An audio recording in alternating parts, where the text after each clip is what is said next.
Welcome back to my channel. Today I'm doing a review of a camera, and this time it's the Canon T60, which is a very lovely lightweight camera, although it has one thing that I don't like about it: the dependency on a battery. I've shot with this camera and especially the lens on many occasions on travels because it's a very lightweight setup. And it's a beautiful, well-functioning camera that has a lot of small, nice features, although it's a simple and a very cheap camera.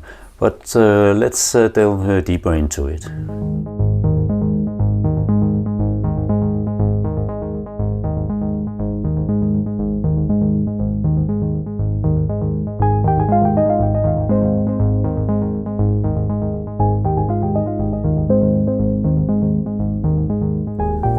As I said in the beginning, the camera depends on a battery, so you have to load a battery here just underneath this small cap.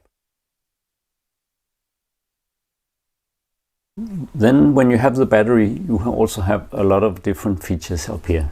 You can see that there's a lock position where it is now, so even though I advance the shutter, it won't release, so that's not using any battery, and it's safe from putting into some kind of bag or whatever you carry it in. But as soon as you put it, for instance, into the A mode with the aperture priority mode, then you can set the aperture here on the lens, and when you fire, you get the correct exposure, or at least if the situation is right for the exposure meter to sort of evaluate it correctly, then you get the right exposure. This very nice lens that I usually have on this camera, I have several Canon FD lenses, which are those that fit this camera. This beautiful lens is a 50mm 1.4 lens. It's not perfectly sharp at the f1.4, which I will show you of course later on, but it's a very nice portrait lens when you shoot it at the most wide open aperture, and even also at the f2.8, 2 and 2.8. But then if you stop it further down, it's pretty sharp, so you get very nice images from this lens. And it's not very large. It fits nicely on this camera, which has a grip here, so you have a nice grip on the camera. That's a very nice thing to have. If you want to do manual exposure, then you just set the dial to between 1/1000th of a second and 1 second. And of course you also have bulk mode, so you can take timed exposures even at night or for waterfalls or whatever you would like to shoot. So that's a very nice feature. But otherwise the camera doesn't have that many things going on for it. It has a small window here where there's a red light flashing if you put it on timing exposures, so you have 10 seconds to get in position if you want to be in the image yourself. The ISO values are up here, and they are from 25 and up to 1600, so not that much as one of the previous cameras I showed you that went all the way up to 6400. But well, I wouldn't use more sensitive films than 1600, or maybe 3200. I would use that sometimes, but very, very rare, because you get a lot of grain in the images when they are only full frame. Usually when I go traveling, I of course take this lens, both for landscape but also for portraits, this 50mm. But I normally also carry this Canon FD lens with me. It's a 28mm f2.8, and it's pretty sharp. I've used it on my Hasselblad medium format cameras with decent results, so it's definitely sharp enough for the small sensor of film in this camera. Definitely sharp enough. But if I want to make really awesome portraits, even better than with the 50mm, or at least getting a little more, what do you call it, compression, I would use this one and take this one. But it's a heavy lens, so I have to be on shorter trips, not like trekking in the Himalayas for days on end. I wouldn't carry this one. It's a hefty lens and really feels like it's made of massive material and a lot of glass. It's a 135mm f 2.5, so it gathers a lot of light and can give awesome out of focus backgrounds. So really nice lens, but too heavy for most of my trekking trips. But if I'm not trekking that much, I could carry it, and I have made some really nice images with it. So why would you choose exactly the Canon T60? Well, it's a good beginner's camera.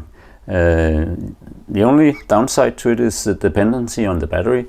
Otherwise, it has a lot of features. You can shoot it fully manually, you can use aperture priority, and that's a nice thing. And it's lightweight, and it's not very expensive, so you can get it for, I think, around €100, maybe €150, maybe even including a lens like this, maybe a 50mm 1.8 lens. This is a little more expensive, this lens, but it's also one of the nicest lenses in the Canon FD lineup.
To test the lens sharpness, I did a test with a Hasselblad camera in full frame crop setting, and this is the way a full image looks. And now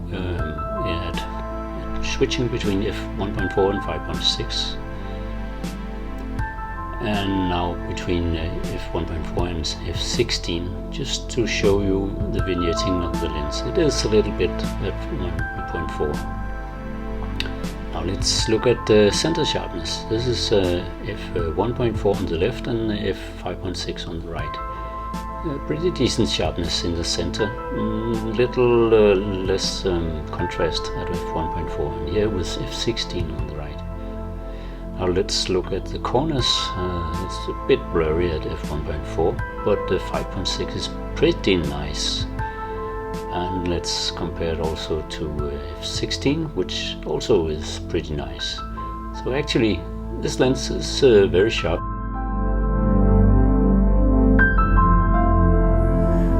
So I hope you liked the review of the Canon T60, full frame analog film camera from back in the day. A very nice camera that I love to shoot, and I have had this camera for many years, and I have used it on many travels because it's a very light camera and because it gives me a lot of different opportunities, and yeah, it just feels very nice in the hand, and you don't feel it in your backpack or in your hand when you're walking around with it. If you like this review, please hit the like button and also subscribe to my channel so you can get more videos like this, or maybe some of my lens reviews. So thank you very much for this time, and bye for now.